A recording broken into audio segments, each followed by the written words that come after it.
Hello students, আজকে class 11-এর প্রচেষ্টা ব্যাচের ভিডিও চলে এসছে। আজকে ক্লাস 11-এর প্রচেষ্টার বাংলার আমাদের 3 নম্বর যে চ্যাপ্টার বা কবিতার যে 1 নম্বর অধ্যায়, কবিতার 1 নম্বর অধ্যায়ে আমাদের কবিতা আছে মাইকেল মধুসূদন দত্তের লেখা ঈশ্বরচন্দ্র বিদ্যাসাগর। সেই কবিতাটায় আজকে আলোচনা করা হবে এবং সম্পূর্ণ তার বিশ্লেষণ করা হবে। তো ঈশ্বরচন্দ্র বিদ্যাসাগর এই কবিতাটি লিখেছেন আমাদের বাংলা কাব্য জগতের একজন নবজাগরণের বার্তাবহ কবি মাইকেল মধুসূদন দত্তের। এটি একটি অভিনব সৃষ্টি। উম, তো কবিতাটা যে বিস্তারিত যাওয়ার আগে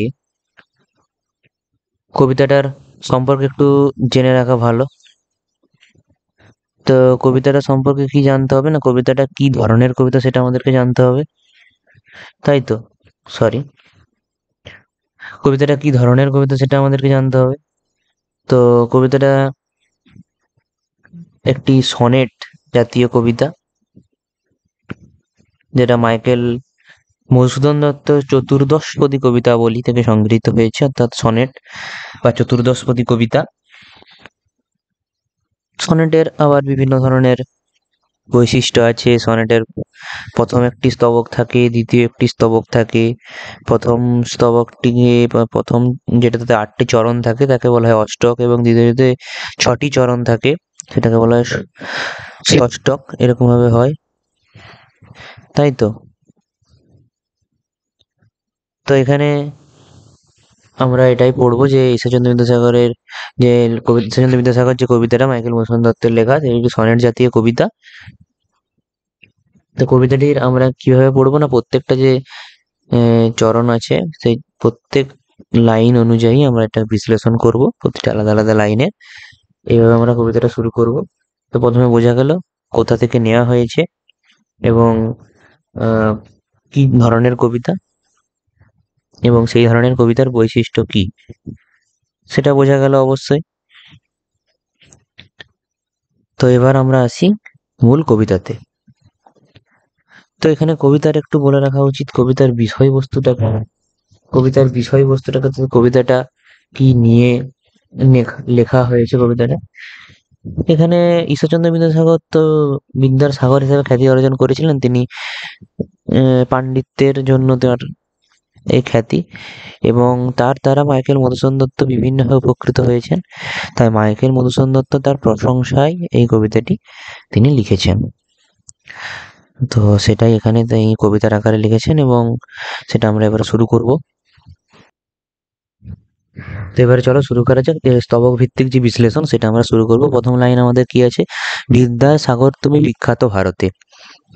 তো এই লাইনটার মাধ্যমে মাইকেল মধুসূদন দত্ত কি বলতে চাইছেন, বিদ্যার সাগর অর্থাৎ সীমাহীন বিদ্যার অধিকারী সে হচ্ছে ঈশ্বরচন্দ্র বিদ্যাসাগর, এবং তার রচিত বর্ণ পরিচয় হাত ধরেই বাংলা শৈশব থেকে দীপ্ত যৌবনের পথে এগিয়েছে। বাংলা ভাষা বাঙালি জাতির যে সর্বাঙ্গীন উন্নয়ন, তাই শিক্ষার পথ ধরে এসেছে। এবং শুধুমাত্র বাংলা ভাষা সাহিত্য বা ব্যাকরণ বলবো না, বিদ্যাসাগরের প্রাচীন সাহিত্যকে তিনি সরস বাংলায় অনুবাদ করে বাঙালি পাঠকের হৃদয়ে এক ভারতের যে গৌরবোজ্জ্বল আদর্শকে তিনি স্থান দিয়েছেন। তিনি বিদ্যাসাগরের একক প্রতিভার দীপ্তিতেই বাংলায় সমাজ সাহিত্য জীবনে নবজাগরণের প্রথম আলোর আত্মপ্রকাশ হয়, এটা আমরা জানি। এবং সেই বিদ্যাসাগরকেই তিনি ওই জন্য বলেছেন যে তিনি ভারতে বিখ্যাত, সারা ভারত জুড়েই তিনি বিখ্যাত, এবং ঈশ্বরচন্দ্রকে তিনি বিদ্যার সাগর বলেছেন। কারণ তার যে জ্ঞানের রাশি তা সাগরের জলের তুলনায় অধিক। তার প্রচুর জ্ঞানের কারণেই তাকে তিনি বিদ্যার সাগর বলেছেন, অর্থাৎ বিদ্যার জ্ঞানে তিনি পরিপূর্ণ, এবং তিনি তার জন্য ভারতে বিখ্যাত, এবং তার কর্মের কারণে তিনি ভারতে বিখ্যাত হয়ে আছেন। দ্বিতীয় স্তবক কি, করুণার সিন্ধু তুমি সেই জানে মনে, দিন যে দিনের বন্ধু। এখানটাতে কি বলতে চেয়েছে, না সমগ্র বিশ্বে বিদ্যার সাগর নামে পরিচিত ঈশ্বরচন্দ্রের আরেকটি গুণ কি, তার দয়াময়তা। আমরা তাকে তার যে দয়াময় রূপ তা আমরা দেখেছি, কিনা তিনি দুঃখী অসহায় নিপীড়িত মানুষদের জন্য হাহাকারে তার হৃদয়ে সর্বদা আলোড়নের সৃষ্টি করত। সাহায্য প্রার্থীকে তিনি কখনো খালি হাতে ফিরিয়ে দেননি। এমনকি মাইকেল মধুসূদন দত্তও কিন্তু তার আর্থিক দুর্দশার কারণে ঈশ্বরচন্দ্র বিদ্যাসাগরের করুণা স্পর্শে এক নতুন জীবন ফিরে পেয়েছিলেন, এটা আমরা জানি। এবং তিনি করুণার সিন্ধু কেন বলা হয়েছে, কারণ আহ,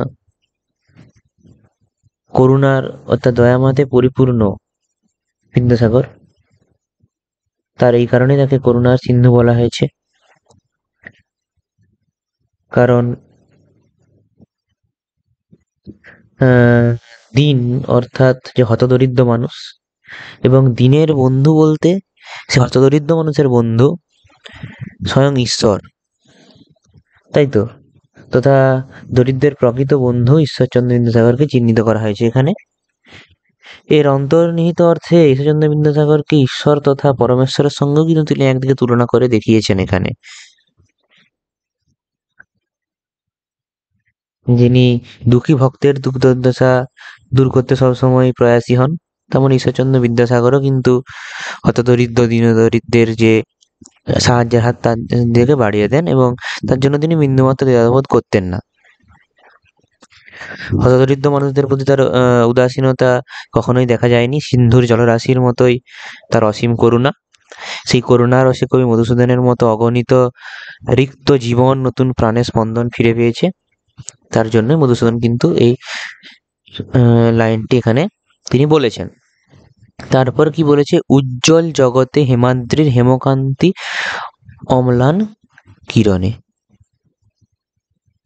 উজ্জ্বল জগতে হেমাদ্রির হেমকান্তি অম্লান কিরণে, এই লাইনটার মাধ্যমে তিনি কি বলতে চেয়েছেন, ঈশ্বরচন্দ্র বিদ্যাসাগর কিনা হেমাদ্রি স্বরূপ, অর্থাৎ কোমলে কঠোরে গড়া যে ঈশ্বরচন্দ্রের হৃদয় তা অমূল্য সোনার কিরণে উদ্ভাসিত। তার মধ্যে দয়া, মায়া, মমতা, করুণা, সর্বোপরি এক মানবিকতার স্বর্ণময় জ্যোতি ঈশ্বরচন্দ্রের ব্যক্তিত্বে বিরাজমান। স্বর্ণ কিরণ যেমন অম্লান, তেমনি ঈশ্বরচন্দ্রের মধ্যে সমাহিত জ্ঞান, করুণার দ্যুতি সোনার ছটার মতোই চিরকালীন, চিরভাস্বর, চিরন্তন থাকে। তিনি দিনের আশ্রয়স্থল, হেমাদ্রির মতো সজাগ প্রহরী হয়ে তিনি বাঙালি জাতিকে রক্ষার প্রয়াসে ব্রতী ছিলেন, এটা আমরা জানি। সুউচ্চ পর্বতের মতো ঈশ্বরচন্দ্রের বিশাল ব্যক্তিত্ব ও স্বর্ণময় দ্যুতির মতো হৃদয়ের মাঝে সঞ্চিত তার অমূল্য গুণরাশি। তার জন্যই হেমাদ্রির উজ্জ্বল কিরণের সঙ্গে তাকে তুলনা করেছেন তিনি এখানে, তাই তো। হেমকান্তি, হেমকান্তি মানে কি বলতো, সোনার বরণ। হেমকান্তি মানে সোনার বরণ, তাই তো। আর হেমাদ্রি মানে কি, হেমাদ্রি মানে হেম মানে স্বর্ণ, আর অদ্রি মানে পর্বত, অর্থাৎ সুবর্ণ কান্তি যে হেমাদ্রি বা পর্বত, ঠিক আছে।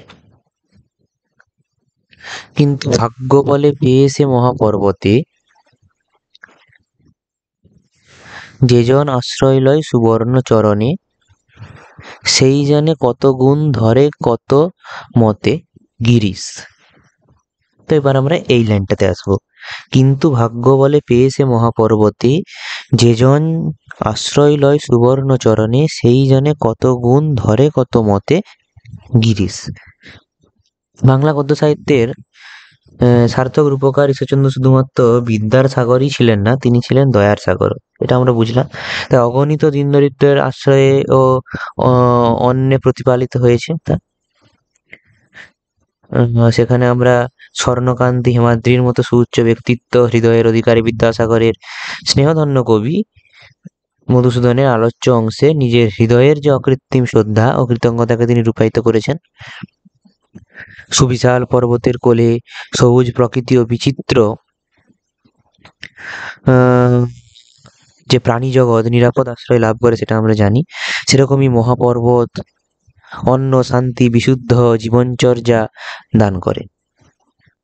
ঈশ্বরচন্দ্র হচ্ছে বিদ্যাসাগর নিজের হৃদয়ের ঔদার্য গুণে দীন ও দরিদ্র নিরাশ্রয় মানুষের নিশ্চিন্ত নিরাপদ আশ্রয়স্থল হয়ে উঠেছিলেন। তাই মধুসূদন দত্ত সেই অনন্য অভিজ্ঞতা অর্জন করে ধন্য হয়েছেন। গিরিশ, এবারে গিরিশ, এই যে গিরিশ কথাটা, এখানে গিরিশ বলতে কি বলেছেন সেটা আমরা দেখবো। এই কথাটা কিন্তু একটু বুঝতে হবে। এখানে যে আলাদাভাবে গিরিশ কথাটা লেখা আছে সেটা আমাদেরকে দেখতে হবে। তো গিরিশ, গিরিশ মানে কি? গিরিরাজের মধ্যে গিরিরাজ, গিরিশ, গিরিশ একদিকে কিন্তু গিরিশ মানে হিমালয়, এটা আমরা জানি। গিরিশ মানে কিন্তু হিমালয়। কবিতা অনুসারে এটা কিন্তু হিমালয় বলতে এখানে কি বলা হয়েছে, গিরিরাজের মধ্যে যেমন জীবন ধারণের ইতিবাচক দিকগুলি সর্বদা বিরাজমান, সেরকম ঈশ্বরচন্দ্রের ব্যক্তিত্বেও তেমনই মানবিক গুণের সমাহার ঘটেছে। সেই বহুমুখী মানবিক গুণের ধারায় হতভাগ্যের জীবনে একটা শান্তির ললিত বাণী রূপ নতুন করে জেগে ওঠে। সেই জন ঈশ্বরচন্দ্রের কাছে আশ্রয় লাভ করেছে, যে জানেন গিরিশ্রেষ্ঠ হিমালয়ের মতোই তিনি স্বমহিমায় উদ্ভাসিত, অর্থাৎ তাকে হিমালয়ের সঙ্গে তুলনা করা হয়েছে। এখানে মাইকেল মধুসূদন তাকে বিভিন্ন ধরনের বস্তু সঙ্গে তুলনা করে, তার তুলনা করে তাকে সর্বোচ্চ প্রমাণ করার চেষ্টা করেছেন। অর্থাৎ ঈশ্বরচন্দ্র বিদ্যাসাগর যে তার যে ব্যক্তিত্ব, তা সেটাকে তিনি বিভিন্ন আহ, হ্যাঁ, বিভিন্নভাবে তিনি তুলনা করার মাধ্যমে তাকে শ্রেষ্ঠভাবে তিনি এখানে তুলে ধরতে চেয়েছেন। কারণ তিনি ঈশ্বরচন্দ্র বিদ্যাসাগরের এই ব্যক্তিত্বের মহিমায় তিনি কি হয়েছে, তিনিও সেখানে কিন্তু তার যে তিনি বিভিন্নভাবে সাহায্য পেয়েছেন ঈশ্বরচন্দ্র বিদ্যাসাগরের কাছ থেকে। তার জন্যই তিনি ঈশ্বরচন্দ্র বিদ্যাসাগরকে বিভিন্ন তার প্রশংসা করছেন। তারপরের লাইন কি সেবা তার সে সুখ সদনে। গিরিশ বা হিমালয় পর্বতের মতো সুবিশাল ব্যক্তিত্বকে, না আমাদের দয়াসাগর বিদ্যাসাগর, নিজেদের সাধ্যকে অতিক্রম করেও যে তিনি দিন দরিদ্রকে সাহায্য করেন, এটা আশ্রয় প্রার্থী কখনো হতাশ কেউ হয় না তার কাছে গেলে। সুবিশাল পর্বতের কোলে সবুজ প্রকৃতি, তার বিচিত্র প্রাণী জগৎ যেরকম নিরাপদ যেমন আশ্রয় লাভ করে, সেরকম উম, এ, বিদ্যাসাগরের নিজের হৃদয়ের যে ঔদার্য গুণে দিন দরিদ্র নিরাশ্রয় মানুষের তিনি একটা আশ্রয় করে দিয়েছেন। এমনকি মাইকেল মধুসূদন দত্ত তার চরম দুর্দিনে ঈশ্বরচন্দ্রের স্নেহ মমতায় পরিপূর্ণ সহযোগিতা তিনি পেয়ে ধন্য হয়েছেন, এবং তিনি নিজে সেই সেবা লাভ করে বলে তিনি জানেন যে একজন দরিদ্রের সেই সময় সেবা করলে তার কতটা মানে কতটা সাহায্য পায়। তাই তিনি এই কবিতা লিখেছেন এবং ঈশ্বরচন্দ্রকে তিনি প্রশংসা করেছেন, এবং যে ঈশ্বরচন্দ্রের প্রতি তার এক অকৃত্রিম কৃতজ্ঞতা স্বরূপ এখানে তা চিত্রিত হয়েছে। তারপরের লাইন দানে বাড়ি নদীরূপ বিমলা কিঙ্করী। দানে বাড়ি নদীরূপ বিমলা কিঙ্করী না, নদীরূপা দাসীর বিশুদ্ধ জলে কোমল হয়ে ওঠে পর্বতের কঠিন দেহ, পাথরের নিচে চাপা পড়া বীজ অঙ্কুরিত হয়। আমরা জানি যখন পাহাড় থেকে একটা নদী ঝরে নিচের দিকে নেমে আসে, ক্রমশ তার মোহনার দিকে যায়, তখন সেই পাহাড়ের যে কঠিন দেহ পাথুরে জায়গা সেটাও নদীর ওই স্নিগ্ধ জলের ছোঁয়া পায়। পাথরের নিচে চাপা পড়া একটা বীজও জলের ছোঁয়া পেয়ে অঙ্কুরিত হয়, জেগে ওঠে সেখান থেকে কিন্তু একটা সবুজ প্রাণ, স্পন্দিত হয় জীবজগৎ। নির্মল জলধারা নদী রূপেই যেরকম গিরিরাজের সেবাধন্য হয়ে উঠেছেন এবং সৃষ্টির সার্থকতা লাভ করেছেন, সেরকমই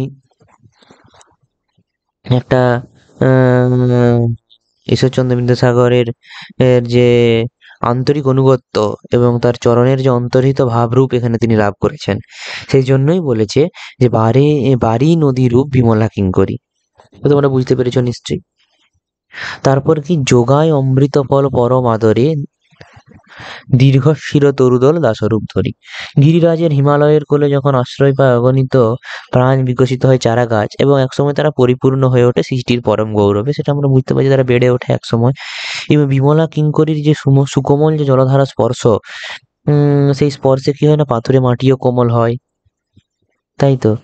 পাথরের নিচে চাপা পড়া একটা বীজ অঙ্কুরিত হয়ে যায় এবং সেখান থেকে একটা সবুজ প্রাণের উদ্ভব হয়। নীল আকাশ মাটির বুক থেকে নীল আকাশ থাকে উদার, এবং মাটির বুক থেকে রস টেনে নিয়ে শাখা পোশাখা তার মাঝে প্রসারিত করে সেই তরুদল। তারা সূর্য রশ্মিকে আরো কাছে পেতে যায়, তারা উচ্চতা ক্রমশ বাড়ায়। সেরকমই মহাপর্বতের দাসরূপ যে তরুদল, তার নিজেদের শাখায় শাখায় আশ্রয় দেয় গগনচারী পাখির দলকে, সেরকম আশ্রয় দেয়। অমৃত অর্থাৎ সুধার মতো সুমিষ্ট ফলে পরিপূর্ণ করে তোলে নিজেদের সর্বাঙ্গ, সুমিষ্ট ফলে তাতে ধরে, এবং গিরিরাজের আশ্রিতের অন্যের অভাব হয় না। তার সৃষ্টির এই ধারাবাহিক যে কর্মযজ্ঞে তরুদলের সুপক্ক সুমিষ্ট ফল ক্ষুধার্তের মুখে নির্মল হাসি ফুটিয়ে তোলে, সেরকমই ব্যক্তিজীবনে চরম আর্থিক অনটনে যখন মাইকেল মধুসূদন দত্ত ক্ষুধার তীব্র জ্বালা সহ্য করতে হয়েছে সেই সময়ে, তবে তা সাময়িক, কেননা ঈশ্বরচন্দ্র বিদ্যাসাগরের অমৃত ফলদানকারী বৃক্ষের মতোই কবি মধুসূদনের দিকে তিনি তার শাখা প্রশাখা বাড়িয়ে দিয়েছিলেন। এবং আলোচ্য অংশে ঈশ্বরচন্দ্র বিদ্যাসাগরের প্রতি তাই তিনি এই গ্লানিহীন অনুগত্য ও কৃতজ্ঞতার স্বাক্ষর তিনি রেখে গেছেন মাইকেল মধুসূদন দত্ত তার এই কবিতার মাধ্যমে। তারপরে লাইন কি, পরিমলে ফুল ফল পরিমলে ফুল কুল 10 দিশ ভরে, দিবসে শীতল শাসী ছায়া বনেশ্বরী, নিশায় সুশান্ত নিদ্রা ক্লান্তি দূর করে। তো কিনা উদার নীল আকাশের ডাকে যেরকম তরুদল শাখা প্রশাখা প্রসারিত করে, তাদের সঙ্গেই মাথা তুলে ওঠে বনেশ্বরী। বনেশ্বরী কি, বনেশ্বরীর অর্থ কি, সেটা তোমরা নিশ্চয়ই জানা, কেউ জানতেও পারো, কেউ জানতেও পারে। বনেশ্বরী অর্থাৎ বনস্পতি, তাই তো, বনেশ্বরী মানে বনস্পতি। সেরকমই উচ্চতার সৃষ্টি উদারতায় অরণ্যের শ্রেষ্ঠ শিরোপা তারই। তাই দিনের বেলা যখন বিষাক্ত বাতাস শোষণ করে শ্বাসবায়ু যোগান দিয়ে বনেশ্বরী জীবজগতে প্রাণের স্পন্দন জাগিয়ে রাখছে। তার শাখায় শাখায় বিচিত্র বর্ণের ফুলের সমারোহ, বিভিন্ন সুমিষ্ট ফল এবং অপূর্ব যার গন্ধে চারিদিকের বাতাস আমোদিত। সেরকমই এক রৌদ্রতপ্ত প্রখর দিনে বনেশ্বরীর ছায়ায় বিশ্রাম নেয় ক্লান্ত পথিক, পরিশ্রান্ত জীব। রাত্রি গভীর হয়, তখনও সেই বনেশ্বরী হয়ে ওঠে একটা নিশ্চিন্ত নিরাপদ আশ্রয়দাত্রী। পথশ্রমের ক্লান্তিতে অবসন্ন পথিক শান্তির নিদ্রার জন্য তারই তলায় আশ্রয় নেয়। তখন তার শাখায় শাখায় বাতাস বইয়ে ক্লান্ত পথচারীকে সুশান্ত নিদ্রায় মগ্ন করিয়ে দেয় সেই বনেশ্বরী, অর্থাৎ একটা বৃক্ষ। এটা বড় বটবৃক্ষের তলায় কেউ যদি আশ্রয় নেয়, তার যে স্নিগ্ধ বাতাস, সে বাতাসে তার মন প্রাণ ভরে যায়। তাই কঠিন বাস্তবের নির্দয় আঘাতে ক্লান্ত অবসন্ন মাইকেল মধুসূদন দত্ত করুণার সিন্ধু ঈশ্বরচন্দ্রের কাছে আশ্রয় লাভ করেছিলেন। জীবনের চরম দুর্দিনে পণ্ডিত ঈশ্বরচন্দ্র কবি মধুসূদনকে দয়া মায়া মমতার একটা একটা সুশীতল ছায়া তিনি দান করেন। স্নেহের এই নিবিড় ছায়ায় মধুকবি অর্থাৎ মাইকেল মধুসূদন দত্ত তিনি জীবনের ক্লান্তি, হৃদয়ের গ্লানি তার দূর হয়ে যায় এবং তার সৌজন্যে তার সমস্ত দুঃখ দুর্দশা সব ঘুচে যায়। এবং এই আলোচ্য উদ্দেশ্যে এই সুবিশাল যে মহিরুহ স্বরূপ আশ্রয়দাতা প্রতি কবির একটা সকৃতজ্ঞ শ্রদ্ধা নিবেদন করেছেন এবং যা অন্তরের ভাবরসে সিক্ত হয়েছে তার একটি অনবদ্য সনেট। সেই সনেটটাই আমরা পুরোটা শেষ করে ফেললাম এবং সেই সনেট এর মাধ্যমে যে মাইকেল মধুসূদন দত্ত তার কৃতজ্ঞতা প্রকাশ করেছেন ঈশ্বরচন্দ্র বিদ্যাসাগরের কাছে, একটি খুব সুন্দর কবিতা যা আমাদের এখন শেষ হলো। তো এই কবিতাটা আমরা মূল কবিতাটা শেষ করে ফেললাম। এবার মূল কবিতার পরে আমরা কি আসছে মাইকেল মধুসূদন দত্ত নিয়ে আমরা একটু বলি। মাইকেল মধুসূদন দত্ত যদিও আমি প্রথমে বলে শুরু করেছি, তবু আমরা বলছি মাইকেল মধুসূদন দত্ত তিনি জন্মগ্রহণ করেছেন 1824 খ্রিস্টাব্দে। এটা ডেটটা হচ্ছে 25শে জানুয়ারি হবে এবং 1973 তার মৃত্যু হয় 29শে জুন। কত বছর বয়সে তার মৃত্যু হয়? তার মৃত্যু হয়েছিল 49 বছর বয়সে, খুবই কম বয়সে তার মৃত্যু হয় এবং সম্প্রতি তিনি দ্বিশতবর্ষে পদার্পণ করেছেন, তাই তো। তো তার জন্ম বাংলাদেশের যশোর জেলার সাগরদাঁড়িতে তার জন্ম হয়েছে এবং তারপর তিনি হিন্দু কলেজে পড়ার সময় ইংরেজি সাহিত্য চর্চা শুরু করেন। ইংরেজি ভাষার প্রতি আনুগত্য দেখিয়েছিলেন তিনি এবং 1843 সালে খ্রিস্ট ধর্ম গ্রহণ করেন তিনি এবং বাংলায় সাহিত্য সৃষ্টি শুরু করে মধুসূদন ব্ল্যাক ভার্স এর অনুসরণে অমৃতাক্ষর ছন্দ প্রবর্তন করে বাংলা কাব্যে যুগান্তর আনেন। ব্ল্যাক ভার্স, তাই তো, তার অনুসরণ করে তিনি অমৃতাক্ষর ছন্দ প্রবর্তন করেন, যা বাংলা কাব্যে যুগান্তর। অমৃতাক্ষর ছন্দ তার যুগান্তকারী আবিষ্কারের মধ্যে একটি এবং গ্রিক, ল্যাটিন, সংস্কৃত ভাষায় তার পাণ্ডিত্য ছিল। তার সবচেয়ে বিখ্যাত কাব্যগ্রন্থ ছিল মেঘনাদবধ কাব্য। মেঘনাদবধ কাব্য, যা মেঘনাদবধ মহাকাব্য,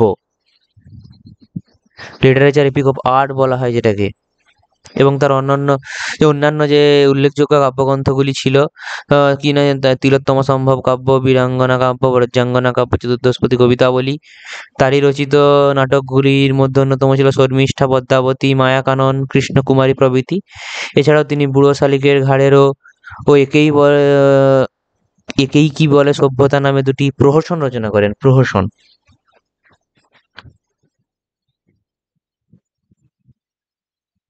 এবং সে অমৃতাক্ষর ছন্দেই কিন্তু তার তিলোত্তমা সম্ভব কাব্য, সেটা কিন্তু মনে রাখতে হবে। এবং তার কালজয়ী সৃষ্টি ছিল মেঘনাদ বধ 1861। মেঘনাদ বধের সালটা মনে রাখবে, 1861। এখান দিয়ে কিন্তু প্রশ্ন আসতে পারে, কিছু কিছু প্রশ্ন এখানে আসবে।